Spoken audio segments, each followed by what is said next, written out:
Hi everyone and welcome to this very first video of my YouTube channel, finally. To be honest, I've procrastinated this project for so long, but now I'm ready and here I am.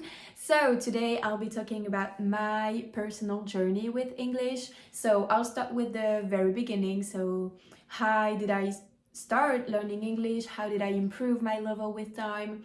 And yeah, it's gonna be it. I'll be giving you some tips and advice to help you, to inspire you, to start or to keep improving your level. And yeah, that's gonna be it. So let's get started. Alright, so just like most of you guys, I started my English journey with a A1, A2 level, so beginner. But one thing you should know is that I grew up watching Disney Channel. Like in 2008, something like this. So I was a huge Hannah Montana and High School Musical fan, which means that I was always trying to understand the lyrics. I was always like Googling what they were up to, watching interviews and so on. So really that was, I would say, the first time I was exposed to the English language, but I wasn't trying to learn it, that wasn't my goal.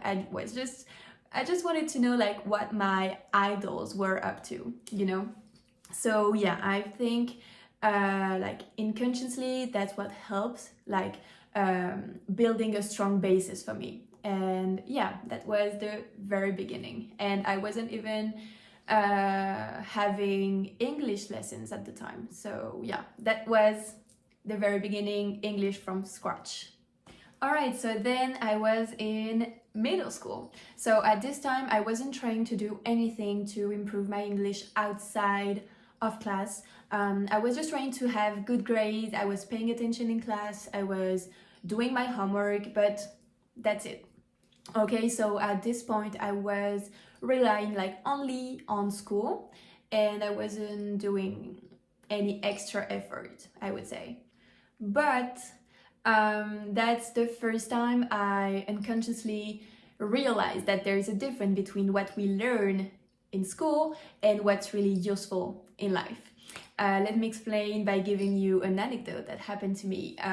Because when I was like in 8th grade, so en quatrième, I went to Wales as a school trip, and we were accommodated in family, like we had family hosts. And I was trying to ask for the Wi-Fi password, but I didn't even know how to say that. So I was just keeping asking for Wi-Fi and the family didn't understand me, So even though if it's like similar from French to English, it was not obvious at all. And yeah, I think that went on for like, I don't know, maybe 10 minutes before they realized I wanted the Wi-Fi password. So yeah, that was the first time I was facing the reality between what we are taught at school and what you really need in your daily life. So let's move on to high school. That's when I reached my B1, B2 level, because during those years I started watching my series in English and that made a huge difference, okay?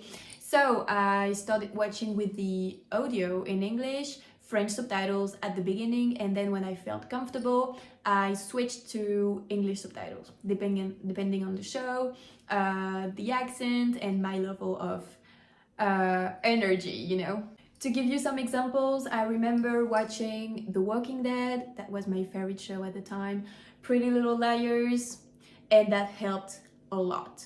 That's when I realized my listening skills went from 0 to 100. Well, not from 0, but So that's when I saw like a switch in my English level, because at the same time I kept being involved in school. I was super paying attention, I was participating in class, I was really like taking the chance to practice English every time I had one.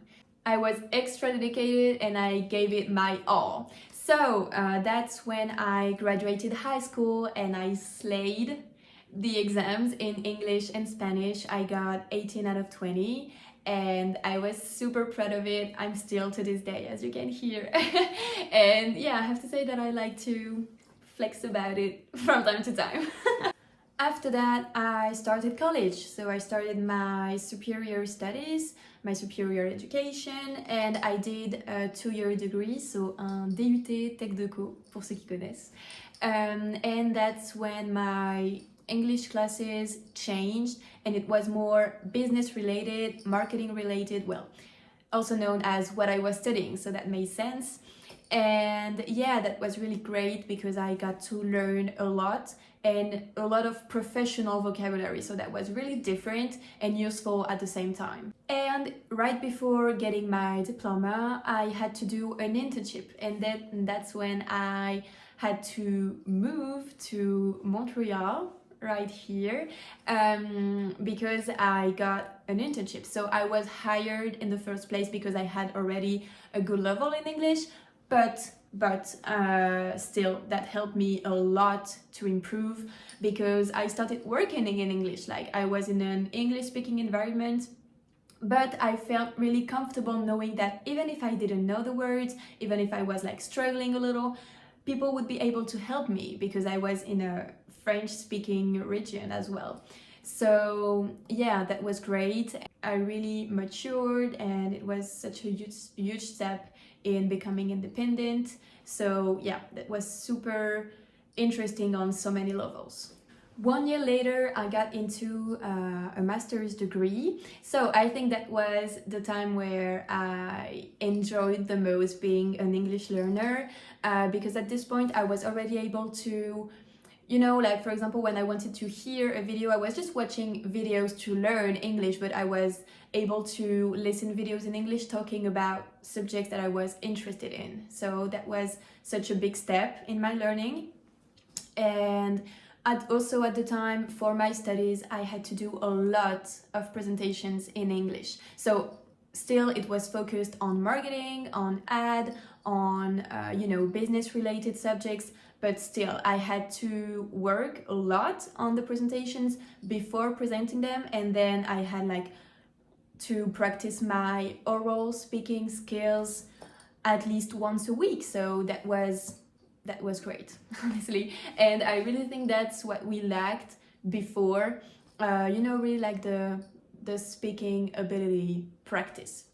Also, that's when I took the TOEIC test and I got my score of 960 out of 990. So that was a milestone in my journey, really, because that certified I had reached a C1 plus level, so I was extremely proud of myself. It was like the consecration, of all those years I had dedicated to my learning, all the efforts I put into it. So yeah, that was such a great reward.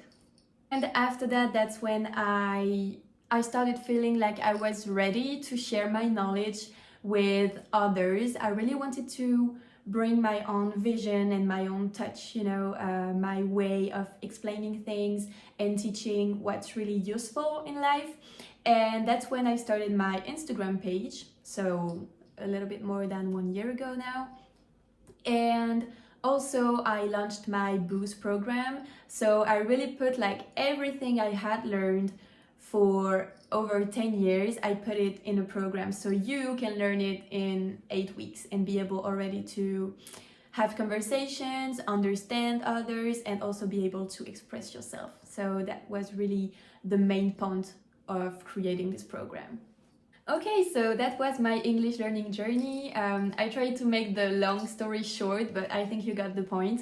One thing I would like to say to you is that it doesn't end here. English learning has a start, but it definitely doesn't have an end. So personally, I keep doing all those things. I keep watching series, I keep reading out loud, I keep learning words every single day. And there's no shame in that, your learning just never ends. So my advice is to enjoy the process, do things that you love, but do them in English, all right? And that's the end of this first video. I hope that you liked it. I hope that it inspired you to start learning or keep learning. I hope you got to know me a little better through this video. If you have any question about my English journey, my academic background, or anything, my methods and so on, my program boost, anything, you can ask me in the comments. I'll be happy to answer all of your questions. I'll be reading all of your comments. And if you like this video and you want to not miss the next ones, I would like to ask you to subscribe so you can support my channel. Thank you so much for watching, and I'll see you in the next one. Bye!